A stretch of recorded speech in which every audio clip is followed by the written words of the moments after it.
Hi guys, we're back with Hordes Domination, and this time we're going to have a look at the Legion of Everblight. So, who's the new warlock for the Legion? Well, it's Callus, Wrath of Everblight. Callus is a clone, apparently. Yep, he's some sort of perfect vessel that has been created to hold some dragon essence. Is a clone of a dragon, or well, he's a clone of himself. In that they just keep making the same perfect vessel over and over again. Yeah. To contain as long as they manage to keep the magic crystal thing that he holds in his chest, they can make a new one of them. And I take it he's ridiculously good and totally brilliant, because actually, you would have to clone somebody like that. He's not bad. I have to say he's not bad. He's speed 6, strength 7, mat 7, rat 4, defense 14, armor 16. He has Hellbrand, his sword, which is power 14, power strength. It's power 7, but power strength 14. He has 18 damage points, 6 fury, and he gives you 5 Warbeast points. He has hyper regeneration, so he heals D3 damage points at the start of every one of his activations, which isn't bad in a game where he can transfer damage to enemy transfer most of the damage and then fix up. And then fix up what's left. Yeah. He's soulless, so he doesn't generate a soul token when he's destroyed. Okay. In most cases, if you've only got him as your warlock, then you're going to be it's going to be over anyway. But there are games with multiple warlocks in it. So being a clone, well, he's one of the soulless as well, which is basically he doesn't have any. He's just created. Because he's a clone. Because he's a clone. He's unconquerable.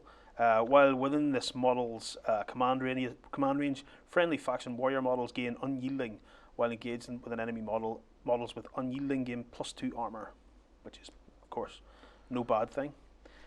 He's got his Hellbrand as a magical weapon, has reach, and it does flame burst.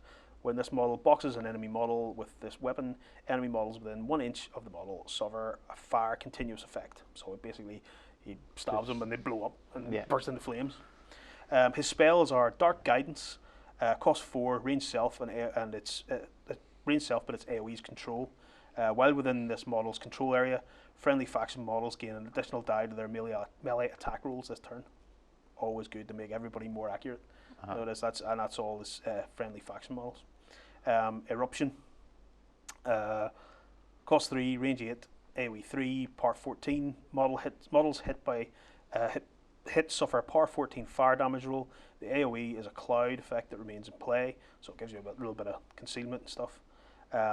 Anyone ending their activation in the cloud suffers a power 14 damage roll.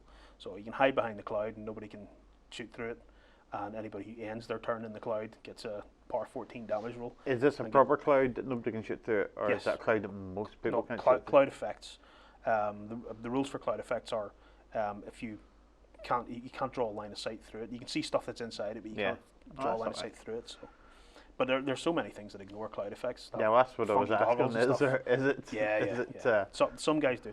It's put it this way: you're not going to use that because it generates a cloud effect. You're going to use it because it blows guys up with a power 14. He's got Flashing Blade, costs him 1 point.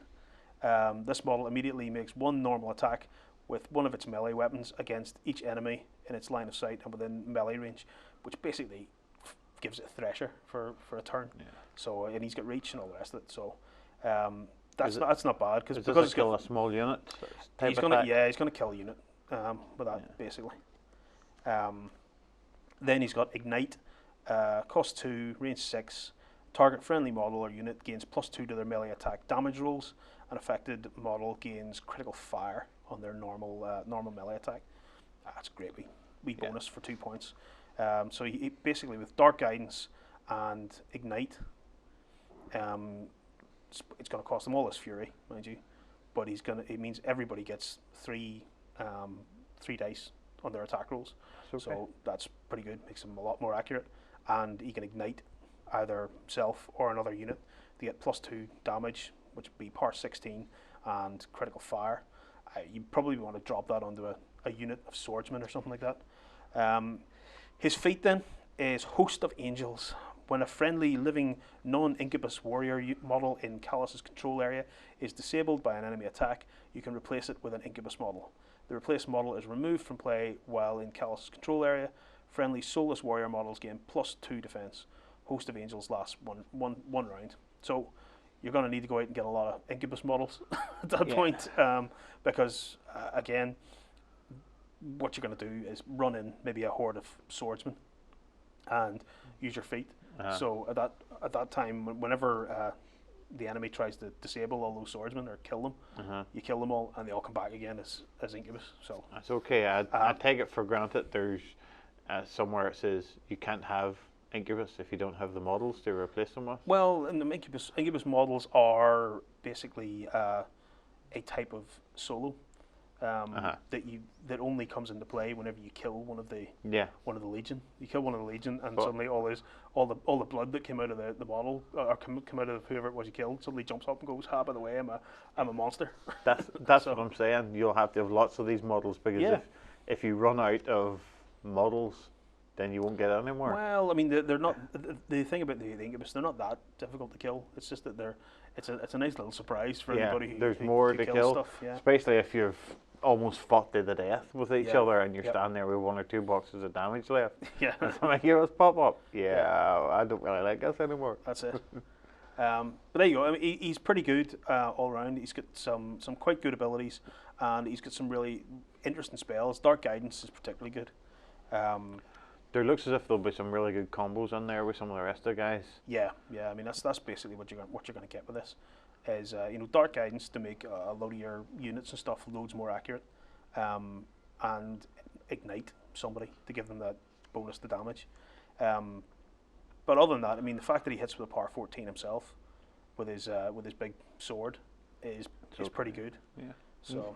At power 14, you're getting to the stage where you don't really need to boost it against most people, against most even jacks. You're going to do some damage. Jacks, you can do something to a heavy jack, but you're still going to want to boost the damage against something heavy. But still, you can most anything, even in your heavy infantry at that point. Man of War have about armor of about 16 for the bog standard guys, maybe a bit more for the ones with the shields, but even at that point, you're going to start doing damage to them even on minimum rolls and things. So, but still going to want to boost, but it's always boost it. Boost everything. Boost everything. Kill them all. Okay, so next up we have Vayl, Consul of Everblight. This is the epic version of Vayl. So this is lots of spell casting, I would imagine, because that's what she did in the first one. So speed 6, strength 5, mat 3. Rat 7, defense 15, armor 14. She has the Oraculi, which is her little flying globes that do silly range damage. Yeah, range 10, a power 8, rate of fire 3. So that's okay. Yeah, it's not bad. It's not gonna It's not gonna kill a big jack. It's not even gonna hurt a sort of a light jack probably. But the fact is, you get 3 of them, 3 shots. So 3 shots against some units. solos and stuff. Yeah, all that sort of stuff. Again, she's not designed for fighting though. I mean, fighting and shooting. The only reason you're going to shoot is because you can shoot. You can non-help. Yeah. And she's a gunfighter, of course, as well, just so that you can, because those Oraculi are ranged attacks, but she's a gunfighter, so she can actually shoot them in melee as well. Okay, so she's a gunfighter then, immune to cold. She has quick draw, which is pretty good. So once during your opponent's turn, when you get targeted with a ranged attack, you can basically make a ranged attack back to cancel it. It's okay. Which is always good. Serenity. At the beginning of your control phase, before leeching, you can remove 1 fury point from a friendly faction warbeast within 1 inch of this model. Not a bad little bonus. It's only 1 inch, but then if you want to use it, you'll obviously have somebody there. Well, yeah. I mean, it's a free. If you know you're not going to be able to take all the fury off a particular model, then you can move her up close to it so that you can take the extra point off. Then the Oraculi are magical weapons, and they're spellbound. So this model can channel spells through a model hit by an attack made with this weapon, which of course is where all the funky stuff comes in, because that means basically you can shoot your enemies within 10 inches and turn them into arc nodes and start channeling spells and shooting other guys through it. Shoot an enemy at the rear of the enemy army, if you can, and then start shooting the enemy in the back. If you can, yeah. If you can. Her spells then are Admonition, so that's cost 2, range 6. When an enemy model advances and ends its movement within 6 inches of a target with this a target model in this model's battle group, the affected model can immediately advance 3 inches. Then Admonition expires. The effect cannot be targeted. The model cannot be targeted by free strikes during this movement. You can upkeep that as well. Not bad. It's an extra wee bit of movement, or you can disengage from a combat. Yeah, especially whenever you can't be coming up. hit with free strikes. That's good. Icy Grip. Target enemy warrior model without immunity to cold suffers -2 defense and cannot run or make special attacks. It's range 8, so it's not a bad little debuff. Obliteration costs 4, range 10, AoE 4, and power 15, so it's a big blast. The force of this attack blasts apart the earth itself. that's all it says. But it's basically just a big power 15 AoE 4 blast. Costs 4 points, of course, but I don't know. Our Fury's 8, so I mean you can basically drop 2 of those a turn without boosting them. So again, depends on how the other side has their army. Yeah, I mean it's gonna annihilate units. It's a bit expensive to be chucking them at enemy warlocks and stuff. Yeah. But or warcasters were to the point. Yeah. Warcasters with a heavy amount of armor on them. You know, something like Krios, who's got 20, 23, 24 once he's boosted himself up. You know, isn't going to worry too much about an obliteration hitting him. Let's see, Oculation then. Cost 2, range 6, target friendly model or unit gains stealth. Always good, you can't beat a bit of stealth. Purification costs 3, continuous effects, enemy and upkeep spells in this model's control area immediately expire. That's range control, of course, so that's 16 inches. Not bad if you want to take off any of those spell defenses and things before you drop your massive obliteration on someone's head. Refuge costs 2, range 6. When a target-friendly faction model hits an enemy model with an attack during this activation, immediately after its control action ends, the affected model can make a full advance. It cannot be targeted by free strikes during that movement. So what we're talking about there. That's all right. So you hit somebody and then you get to make an advance. That's okay. Hit them and run away. So. Or hit a beast and then run round, hit the warlock. Run round them, and then you could start spending fury to hit something again. Yeah. All in all, not bad. Her feat though is the most interesting part of this. Dark Miracles. This activation, Vayl can cast each spell on her card once without spending fury points. So you get one use of all those spells in one turn. Yeah, definitely. It's picking the right turn to get one use of all of them. Picking the right turn to do that. Obviously, what you do is you shoot your Oraculi things, then turn the guy into an arc node before you start going, well, hang on a second, I can now drop 3 obliterations in this turn, but without boosting them.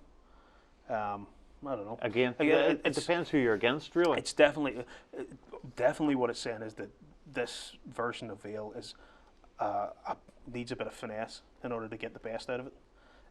You're going to need your Warbeast. You're going to rely on Warbeast to do all the fighting for you, because she doesn't do fighting at all.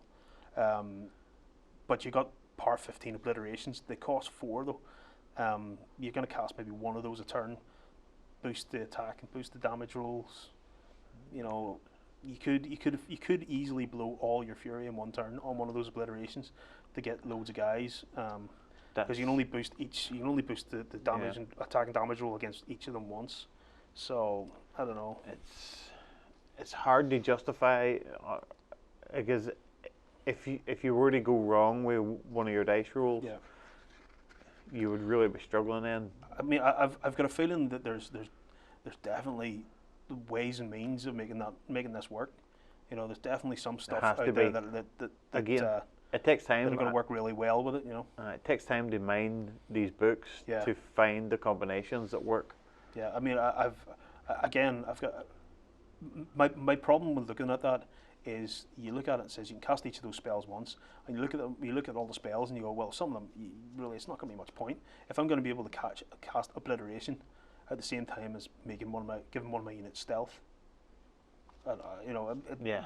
but then again, if you ignore the fact that some of them are going to be pretty pointless to use, but you're going in this turn, I'm going to use obliteration, and well, I'm going to hit purification. I'm going to take off all the enemies' upkeep spells. Then I'm going to use obliteration and drop an obliteration on someone, well, I'm going to get purification, take off their upkeep spells, then hit icy grip to reduce their defense, and then hit them with obliteration. That's all right. You know, if you got lucky, you could end up doing a lot of damage to somebody. Yeah, in one turn, I mean, you can, with a good 4-inch AoE, if everything's bunched up, and with a good shot, you can probably take out, you know, or at least put a lot of hurt on part of their army. Again, it's going to take a wee bit of finessing to find out exactly how this is going to work. But there's balance it screams out that there's something really good can be done here with lots of free spells at a turn. Yeah, if you can force your opponent to bunch up, then you have a really good chance with this. That's it. Okay, then, so on to the light warbeast, the Naga Nightlurker, which is a big snake. So it's speed 6, strength 8, mat 5, rat 6, defense 13, arm 15, command 6. It's got night venom, which is just basically spitting some poison. Range 10, power 12. It bites for power and strength 12. Fury 3, points 5. Doesn't have a huge amount of damage. Has eyeless sight, like all the warbeasts for the Legion. Pathfinder as well, so nice moving through rough terrain and things. It's a blood creation, of course, so it never, whenever it frenzies, it doesn't choose the warlock to attack. It's got prowl, so it gains stealth while it's got concealment and cover. Let's see. It's serpentine, so it can't slam or make trample attacks. It's soulless, of course. Knight's venom, so its spit is actually a magical weapon, which isn't bad, and has critical poison. So that gains an additional die of damage against living models, and it's a magical weapon, so it's actually good against things like pistol wraiths and all the guys who are immune to non-magical weapons. And the bite has critical shadow bind, so on a critical hit, it shadow binds your opponent for 1 turn, giving them -3 defense, and they cannot advance except to change facing, so they can't move. Basically, they can only just turn in place. I don't know. I don't know. I think stopping somebody moving could be very useful. Well, it is, but it's a melee attack as well, so it means scooting up to someone and hitting them a bite. Yeah. It's a nice debuff. It's a nice debuff, but if you could combine this with some of that long range shooting and whatnot, that you stop the opponent moving, especially some of the big guys that are just pure combat. Mm-hmm. If you can stop them moving for a turn. Yeah, well, the animus for the warbeast is Wraithbane. Target friendly faction models gain magical weapon and are blessed. Wraithbane lasts for 1 turn. When making an attack with a weapon that's blessed, ignore spell effects that add to armor and defense. So it gets to ignore some of those defensive spells that are boosting up your opponent. I mean, it seems he's got some good stuff. Let's see, how many does I have? 1, 2, 3, 4, 12. 12. Yeah, it's I think he's got 19 damage as well. He doesn't see. He seems all right. I have to say, for 5 points, he's got. It's not so bad. Prowl, only getting stealth while he's in, while he's got concealment, isn't bad. But what it's suggesting is then that he lurks about and in a bit of cover and jumps out on whatever it is. To shadow bind it, you know. It seems though that he's going to have to go forward of your army and going to have to get into the enemy by himself. Well, he needs to take up position. He needs to scoot out to the front and take up position off to the side of wherever all the action is going to take place. And then whenever you're about to run in to do your thing, have your big turn, have him scoot out and bite something, possibly with Wraithbane as well, so that he actually does some damage or that he has magical weapon on it. just to do that bite and get the -3 defense for the turn. Yeah, I mean, -3 it's good. defense is good. -3 defense is good. Yeah. But it's hard. It's hard. I see problems with actually getting to use him well, because if he was against me, I would get that killing him first. Yeah, I mean, you're moving into the territory here of being a bit too complicated. Whenever you could go simple and you know, he is tactical, but you'll have to be very tactically sharp to use him. He's not an idiot, huge Warbeast that just marches straight forward and smacks people in the head. No, he's not the famous big swarm of little lesser Warbeasts that go off and just munch everything. Yeah, you know, and then you have to beat through them to get to you. You know, it's yeah, he's gonna, again, another one's gonna need a bit of finesse to use, but no, there's every chance that he could make a difference.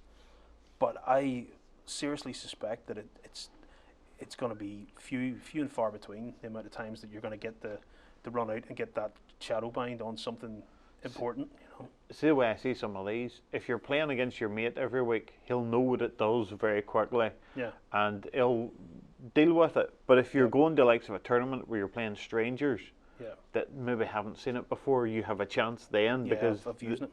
They'll not know exactly what it does, even though they'll know what it does. They'll not have the experience of playing against it, where it could work that way, but it'll only work for a while. Yeah. Yeah, again, it's probably a good tournament choice, just because, and it has a magical weapon as well, so it's got that magical shot. So if you spend your 5 points and you don't get to do the little run out and bite with the shadow bind, having magical weapon and critical poison on his range attack is never bad. There's a good critical hit against something that's living as well, gets you 3d6 of damage. So and you could boost that as well, so you boost that up too. No, pretty good. Put it this way, it's not bad, and that's exactly. You don't immediately dismiss it. He's on the border of going, yeah, that's really good. You know? I see uses for him, because if you can get him forward and in somewhere, your opponent's going to have to deal with him, and you're going to start to put doubt in your opponent's mind. Do you turn enough around to easily deal with it? Again, he's at that level where his armor's 15, which is okay. It's not great. Yeah. His defense is 13, which is okay. It's not great. He's got that sort of, he's soft enough that your opponent might go, I might just take a bash at that. At which point you're then drawing away some forces as well to go and deal with it. You know. And it's one of them tactics, like refuse and flank, I call it. You put something away out on one side that is strong, but it's not. It's not the crux of your army. Yeah, it's not so strong that you would just avoid fighting it. Aye. You know? So generally, what happens is your opponent has to send sort of twice as much after it just to be certain to wipe it out. Yeah. And then you're splitting up his army, and the rest of your army can deal. So there is tactical uses for it. And his animus is pretty good as well. I mean, getting magical weapons and blessed is pretty good. He's got good stuff going for it. Yeah. And it's a light Warbeast as well, so it's in that category where you would certainly consider taking one, just to see. And then I don't know if it's that level where you would spam lots of them. No, it's one to get all that, to get its nice stuff, and then maybe see about the if it works for you, you probably buy a lot of them. Guys, spam works in any of these games. See, there's balance in some of everything. It doesn't work. Spam works. Lots of what's good. As soon as we look at anything, we go, that's good, right? How many of them can we take? So the next one then is the Succubus, which is the NIS Solo. It's speed 6, strength 4, math 4, rat 3, defense 14, arm 11. That doesn't really matter because it has no attacks. Takes 5 damage points. You can have 1, and it costs 2 points. It's arcane assist. If its warlock is within its command range, which is 6 inches, during your control phase, the warlock can upkeep 1 spell without spending fury. So it gives you a free upkeep spell, basically, or the ability to upkeep a spell for free. For 2 points. For 2 points. Bad. Yeah. It's attached. So before the start of the game, attach this model to a friendly warlock. Well, we've all seen that before. It's got a magic ability of 6, and its magic ability is Spirit Tap, which basically means it can cast the animus of a Warbeast within 6 inches of it. It can't cast the ones with the range of self, however, any of the animus. But basically, it's gonna let you upkeep one spell for free, and it lets you cast an animus for free every turn for 2 points. If you have a spell that costs quite a bit to upkeep, well, it'll cost you one between each turn to upkeep it. Yeah. But basically being able to upkeep it for free means that you're going to save one fury point. And if you have a warlock, it doesn't get that many fury points. That's all right for 2 points. It's all right for 2 points. In a smaller point game, though, I don't know whether the 2 points would be better spent somewhere else. No, smaller point games always reckon you need less tactics and more of stuff it kills. Yeah. Smashing face stuff. Yes, smashing face stuff. Of which we have the next one, which is smashing face stuff. Yes. Proteus, the Legion character Warjack, who is something straight out of Call of Cthulhu, and he looks great. He has speed 6, strength 12, mat 6, rat 6, defense 11, and armor 18. With command 7, he has tentacle lash, which are of course his big gribbly tentacles. He's range 6, rate of fire 1, power 14 on those. And then he has melee attacks, which is his tentacles are all power 14 for his tentacles and 2 talons at power 16 each. And he's Fury of 5, which is good. Costs 11 points, the same as the rest of them. It takes quite a bit of damage, actually. He's pretty tough. Let's see. Eye of Sight, like all the Legion beasts, because he has no eyes, so he just has to sense you. He's a Pathfinder, which is pretty good, means he can run through difficult terrain. He's Blood Creation. Practically all the Legion beasts are Blood Creations. Hurting, while this model is in its Warlock's control area, and the Warlock can force, leech, reave, heal, and transfer damage to the Warbeasts in its battle group that are in this model's command range. Which isn't bad. Just sort of extend your ability a little bit more. By 7 inches. It's soulless, of course, and it's a special issue for Abyssalonia, which means you can just add this Warbeast to her themed lists. Something we'll have to talk about at some point. I'm sure it's in another video. Its tentacle lash then is a chain weapon, so it ignores shields, and it drags. So anything that it hits, it can basically it grabs hold of you, pulls you in, and then it can take a whack at you while it does that. So it's not bad for a range 6 though. But range 6, but it's not got spray or anything like that. So if there's any way you can get snipe or extend the range of it, it suddenly becomes a lot more. Yeah, if snipe at another 4 inches, range 10. That would be pretty handy. Yeah, it'd be pretty handy pulling stuff in. All its tentacles have reach. They're all chain weapons, and they pull. So this weapon hits an enemy model with an equal or smaller base size. Immediately after the attack is resolved, it can be pushed any distance towards this model. So basically, you can just keep pulling lots of stuff any distance towards the model. That's all right. Well, in order to get that hit, it's going to have to be within 2 inches anyway. Oh well. So its animus is heightened metabolism. So target friendly Warbeast gains snacking. Snacking is always good because we love to eat things. So heightened metabolism lasts for 1 turn, and whenever you destroy a living model, basically eat it and gain D3 damage points back again. He's pretty good. Yeah.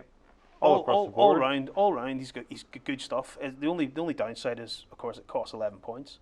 But it is easy because there's no great balance with it. It's just straightforward. Yeah. No messing about, no having the certain ranges or anything else aren't a huge issue or a certain balance in well, again, it's straightforward. He's got his tentacles that reach out and grab stuff, pull it in, and then you hit it a swat with your power 16 talons. Exactly, power 16 and then boosted is pretty good. Yeah, and he's got 5 fury to do that as well, which is pretty good. Yep.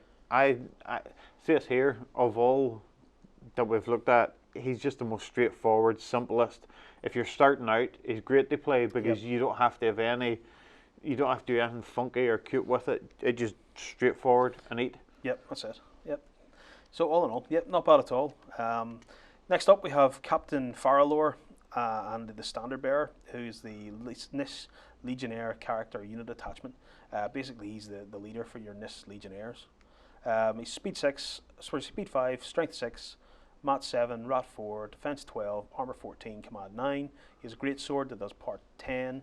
He has a Standard Bearer. The Standard Bearer is pretty standard. He's 5, 6, 6, rat 4, defense 12, all okay. He has 5 damage points, and he costs 3 for the captain and the Standard Bearer. He has combined melee attack. He's fearless. He's an officer. He has cleave, which isn't bad. If he destroys one or more enemy models with a melee attack, immediately afterwards he can make another melee attack against something else that's within his reach. Defensive line, while base to base with one or more models in this unit, he gets a +2 armor, so it's about 16 armor. Iron Zeal, once per game in this unit's activation, this model can use Iron Zeal for 1 round while in formation. Models in this unit gain +4 armor and cannot become stationary or be knocked down, which is really good. Yeah, that's basically his miniature feat. Once per game for a turn, nobody falls over. Nobody falls over, and you get another +4 armor. Basically, you get 20 armor at that point, provided you're all ranked up and have defensive line set up. And he has Vengeance. During your movement phase, if one or more models in this unit were destroyed or removed from play by enemy attacks, you can advance each model in the unit can advance 3 inches and make 1 normal melee attack, which is always good. So if you kill one of their guys, they move forward, attack you again. Yeah, they kill one of their guys, everybody going up to armor 20. It's not going to be easy. Yeah, but 3 points, of course, is pretty hefty, a price to be paying for a unit attachment. But no, he's got some good stuff. The Standard Bearer has all the normal Standard Bearer stuff: fearless Standard Bearer, defensive line, as the rest of them have, mage static. While this model's information, enemy magic attacks targeting the unit suffer a -5 range. So that's all right. Yeah, it's not bad. Not bad, but there aren't a huge amount of magical attacks that are going to be launched at anybody, but still. And the best thing, of course, is that the captain himself is a weapon master too, so he's rolling 3 dice for damage. All in all, he makes the NIS Legionnaire unit pretty good, but you are paying 3 points for it, so you would expect it to be good. In a bigger game, though, not in a small game. Not in a small game, no. No. Not in a small game, but he's just too expensive, I think, for a small game. But yeah, anything bigger, certainly you would put him in to give him that the extra bonus. Okay, and lastly then we have our Legion battle engine, the Throne of Everblight, which is our big flying squid tower with a wizard on it. It's insane looking. Of all the insane looking that's it. Battle engines, this has to be up there with the best of them. So the Throne does speed 5, strength 10, mat 7, rat 1, defense 10, arm 19, and command 10. It has 3 tentacles, all of which do power 15, power strength 15. It has 24 damage. It costs 9 points. It's immune to cold. It causes terror, which is always good. It has a battle wizard on top of it. So during its activation, immediately after the attack is resolved, it can make 1 magical ability, special attack, or 1 special action. So that's not bad whenever it destroys an enemy model. It has circular vision, so it's got 360-degree front arc. Feeding, which is always good. Whenever it destroys a living enemy model, it gains a corpse token, which it can then use to boost attacks and damage rolls. It flies, because it's a big flying squid. Flying squid. Magic tar squid. Flying squid. Yeah, flying squid. It has gross anatomy. During its activation, this model can spend a corpse token to heal damage. For each corpse token spent, it gains D3 damage back. And then the wizard on top of it, of course, has magic ability of 7 as well, and can cast Frostbite, which is a spray 8 that does power 12 cold damage. Not bad. Or Spine Burst. Spine Burst is a range 10, power 10 magic attack. If target model is hit, then D3 nearest models within 5 suffer power 10 magical attack roll. That's pretty good as well. So range 10 and you hit a unit for power 10. Can't be bad to it. The tentacle attacks have reach, chain strike, so it has 4-inch melee reach, which is always good. and it's a chain weapon, so it ignores shields and stuff. It's not bad as battle engines go. This one's pretty good as well. The fact that it can generate its own tokens to boost up attack and damage roll. And it can fly too. It can fly. It's got some nice little range attacks as well. It's got a range 10 magical spine burst or a spray for power 12 cold. I'm always a fan of the spray attacks. Spray attacks are always good. Always a fan of spray attacks. As soon as I hear anything spray, anything's got a template on it is always great good. Because you can see exactly what it's going to do. Yeah. No, I'm a fan of any of the battle engines that have an ability to boost themselves, to gain either tokens or some ability to boost any of their stuff. And this one's pretty good. And this one's pretty good in melee combat as well. The fact that it has 4 inches of reach, melee reach, is always good as well. Again, it's 9 points. All the battle engines are coming in at 9 points. And in the case of Everblight, 9 points I think is going to get you it's going to get you one of their heavy Warbeasts anyway. I think this engine sounds maybe 9 as well. I think this engine sounds pretty reasonable for 10 points. I'm not going to say it's cheesy, but it's 9, so it is probably good for 9 points actually. Yeah. And in a bigger game, definitely you would consider putting one in. But I don't know. The fact that it can eat stuff, it can kill stuff and get corpse tokens. Yeah, exactly. It's probably worth. You'd probably go with a couple of them actually. In this case, again, you could probably spam a couple of them. Yeah. Yeah, I do think of the ones we've looked at so far, this maybe just sounds slightly better. I think it's definitely up there with the best. Yeah. If it's not this one, it's maybe the circle one. But I think definitely the Throne of Everblight is definitely sitting. Yeah. Sitting pretty close to the top. Apart from the fact it's a flying squid, everything else about it is good. Yeah. Well, that's it. Well, I'll tell you what, guys. What do you think? Why don't you drop some comments below? Tell us what you think of the Throne of Everblight. Tell us what you think of the rest of the Everblight stuff. Do you think it's been pretty average this time round? The Everblight are pretty strong, regardless. So I don't know. Did they need a big flying squid that can eat people and gain loads of tokens? I don't know. Drop some comments below and tell us all about it.